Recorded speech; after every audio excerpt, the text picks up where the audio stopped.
Hello everyone, Mason here. How are you doing? Today it's time for another audio log.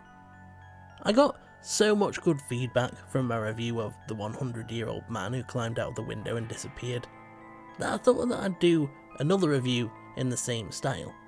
This time I'm talking about Under the Blade by Matt Serafini. Some campfire stories are real. It's been 25 years since Cyrus Hoyt's infamous killing spree at Camp Forest Grove, a quarter of a century since teenage counsellor Melanie Holden left him mortally wounded and escaped with her life. Today, Melanie's teaching career has bottomed out, leaving her with no choice but to return to the scene of the crime. Motivated by a lucrative publishing offer and a desire to be free of her recurring nightmares, her investigation into the murderer's life brings resistance from all directions as she uncovers skeletons in Forest Grove's past. A secret is about to be revealed, one someone is willing to kill in order to protect, and Melanie is about to realise she has a lot more to lose than her mind. The stalk and slash suspense of Friday the 13th meets the small town mystery of sharp objects in this white knuckle horror story of a final girl's revenge. So that's what Under the Blade is about. For those of you who don't know, I'm a massive scaredy cat. A massive scaredy cat. So I've got no idea how I'm going to react to this. With that being said, I'm going to go start reading, and I'll let you know my initial thoughts after my first session. Right, it's currently Friday afternoon. Last night I listened to the first 3 hours, and I've got to say, so far so good. I've actually been having quite a good time with it. The opening's actually kinda great. It sends you hurtling into what would usually be the finale, like visiting a friend and walking in as they're watching the final 20 minutes of a film. It's got quite a good pace to it, and it's filled with lots of slashery horror goodness. It's a dark, stormy night. All Melanie's friends have been killed in some pretty grisly, slightly over-the-top ways. There's blood everywhere, no phone signal, no one to call for help, and the killer's on a relentless rampage of murdery mayhem. At one point, Melanie wonders if there's anyone left alive, and she calls herself a coward for not going to check, and I was like, mate, there's bodies everywhere, there's a psycho on the loose, it's not cowardice, it's common sense. Like I said, it is slightly over the top, and I did laugh on a few occasions, but I don't mean that as a criticism. The laughter was more out of amusement at the craziness that was going on, and to be honest, I'm the kind of guy that enjoys that sort of thing. If I'm going to watch a horror movie, or in this case, read a horror book, I want it to be slightly over the top, rather than utterly grim. The killer's appearance is classic horror movie villain, complete with a unique mask. Melanie's escape is fun, but intense, and to be honest I quite like that it starts with what usually would be the end. It feels like I'm going into a sequel, and to be honest I thought to myself that if this is what's in store, I'm down with it. Unfortunately, I do feel that the brakes get slammed on after that. We jump forward 25 years and start following Melanie, who's spent 2.5 decades trying to move on from what she went through and is now working as a university professor. She has some trouble at work that I won't get into because of spoilers, but I did feel that it was a slightly thin motivation to get her to return to a place where something so traumatic happened that she isn't even totally over mentally yet. I get it though, because, you know, we need to drive the plot forward. Suddenly, in chapter 3, after up to that point only following Melanie, Serafini brings in a few more points of view, and I found it quite jarring. We spend a lot of time fleshing out their backstories, and honestly I'm not sure that I care. I think the advantage of a horror movie is that it doesn't have time for that sort of thing. It knows what you want and it gets to, you know, the drama and the killing. I know I might eat my words on that. By the time I'm done, I might be grateful that he spent so much time fleshing out backstories, but right now I'm on the fence about it, and to be honest, he hasn't made me care about the characters other than Melanie yet. One of the things that did make me laugh was that Melanie gets kind of moody about the publishing company wanting to market the book and feels that it's disrespectful to the people that died, and I was like, mate, you're writing a book, what do you think they're going to do? Just publish it with no fanfare whatsoever? I do like that the town is slightly strange. We get to see the way it reacted to what happens to Melanie and her friends, the effects it had on the people that live there, and the culture that's been built up since. So even though I didn't enjoy how much time we spent with other characters that weren't Melanie, I have enjoyed the world building. And even though there was that slightly slow patch, things did start to pick up towards the end of the session. When we do get to the first killing, it happens in a scene that's so fitting of a horror movie it's slightly funny, to be honest. We all know there's certain things you just don't do if you're a character in a horror, and if you do them, you die. As soon as the scene starts, you know there's a death coming. I also like that even now, at such an early stage, there's already been a twist that I totally didn't see coming. To be honest, I've got quite high hopes for the rest of the book, so hopefully it lives up to them. I will say that I'm more intrigued than terrified though. So, with all of that said, I guess it's time to go start session 2. Kinda nervous, if I'm being honest, I don't want it to let me down. As soon as I pressed play, there was an intriguing scene, one in which we get the first signs that there's more to what's going on at Forest Grove than it seems at first sight, but the residents aren't going to give that information up willingly. Then we jump back in time and spend quite a while there, but it also doesn't feel like much happens. I feel like Serafini put the scene there to let us in on the mystery a bit, but I think I'd prefer to learn about it as Melanie does, so I wasn't a fan of this scene at all. Then there's a genuinely tense scene. The sort of scene that you sign up for when you pick up a book like this, and I quite enjoyed it. But it's immediately followed by a married couple having a petty argument where the husband is just shitty and unreasonable, and it wasn't entertaining. Towards the end of the session, there was some more action. It did start to pick up a bit, and it was fun to listen to. But the constant stop-start momentum is starting to get on my nerves. Every time I feel like it's picking up, the brakes get slammed on, and I feel like I'm getting whiplash from it. Here's the thing. I'm the kind of guy that likes having at least one character to latch onto, to find some sort of relatability with, but I'm not finding that right now.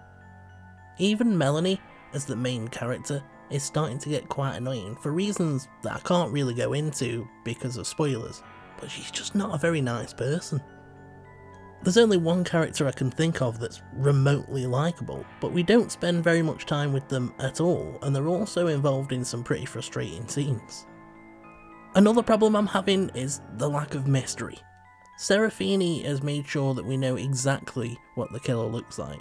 I think he wants Cyrus Hoyt to have this iconic appearance, but because we know exactly what he looks like, there's none of that suspicious mystery. I haven't got that feeling of not trusting anyone because anyone could be the killer.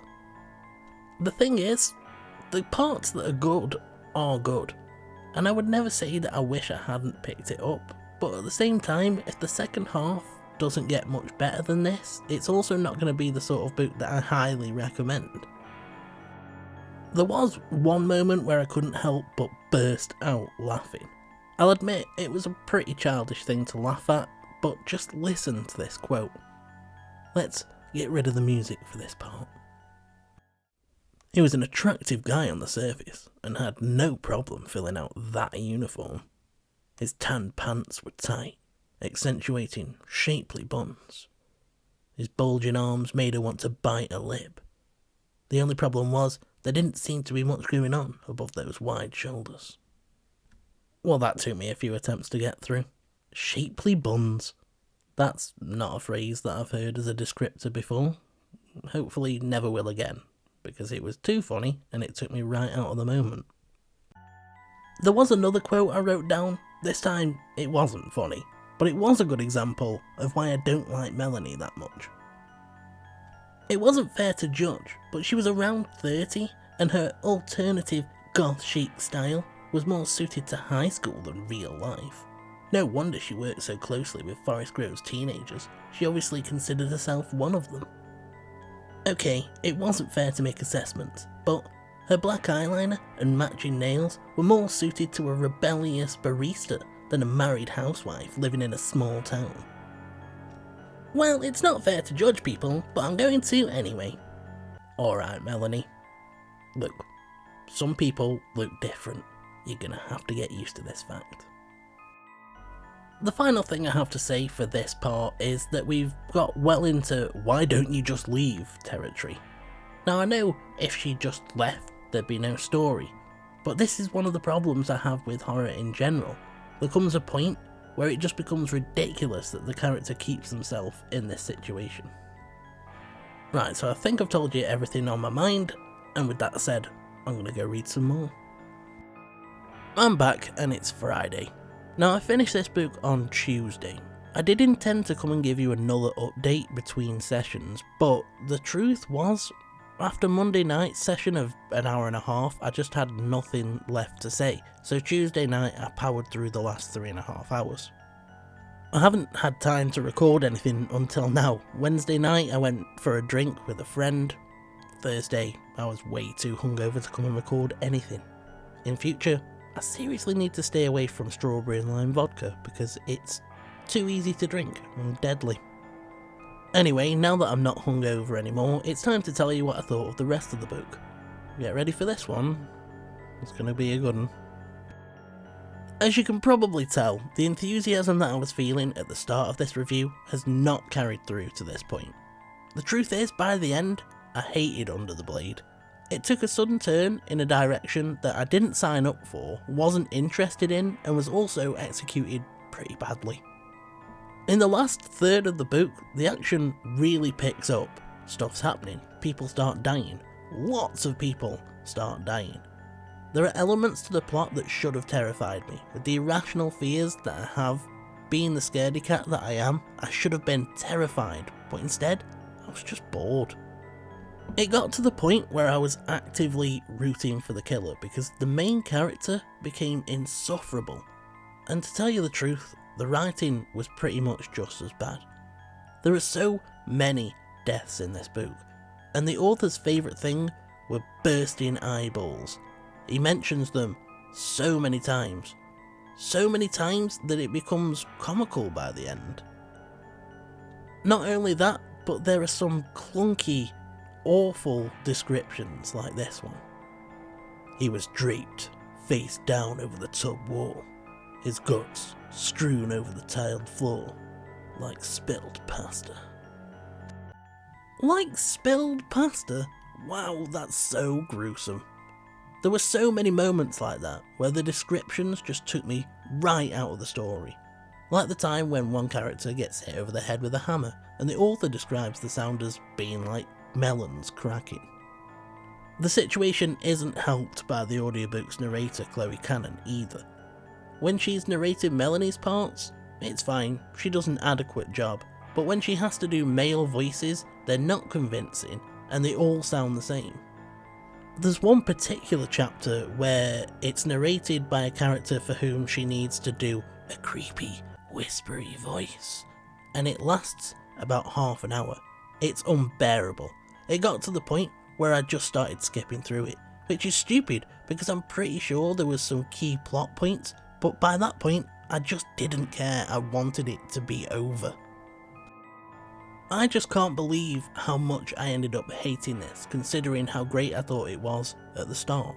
But it just ended up feeling like it was dragging its heels, it got repetitive, there were so many moments that were so obviously supposed to be cool and creepy but weren't, because it just felt like Serafini was trying way too hard. There were certain things that just got on my nerves.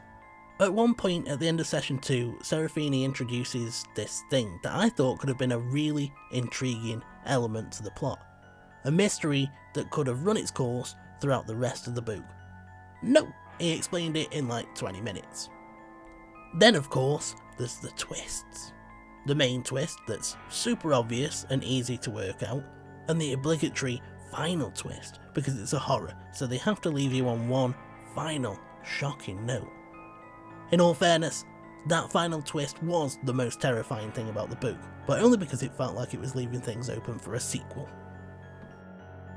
Honestly, this is a difficult one for me because Under the Blade is outside of my normal comfort zone, and I'm unsure of whether I didn't enjoy it because it's a horror, which I don't usually go for, or whether it was because it was just kind of bad. Having said that, when I do go for a horror, I tend to go for a slasher. I enjoy the mystery element to it, trying to work out who the killer is and what mad motivation they're going to have. So I'm not entirely unfamiliar with this particular corner of the horror world. Unfortunately, it seems that, as Leslie put it, I might have chosen a bad book to pop my horror cherry with. Which is fine, because our first time's ever that good? So, although I'd never read this again, and I'd never recommend it to anyone, I also don't think that it's going to put me off trying again. This won't be the last horror that I read, because if it taught me one thing, there are certain things about the horror genre that I think I could enjoy. If this had carried on the momentum that it started with, I would have loved it, but it didn't, and I just ended up hating it. My question today is this: if you were creating a serial killer, what ridiculous/iconic outfit would you have them wear? I hope you've enjoyed this review. If you have, the like and subscribe buttons are just sitting there waiting to be pressed. Now press them, or else what? You don't want to find out, mate. Thanks ever so much for spending time with me today, guys. If you'd like to get in touch, you know where the comments section is, and the link to my Twitter is in the description. Until next time, take care. For now I'm off, and you should have a good one. He was an attractive guy on the surface, and had no problem filling out that uniform. His tan pants were tight, accentuating shapely.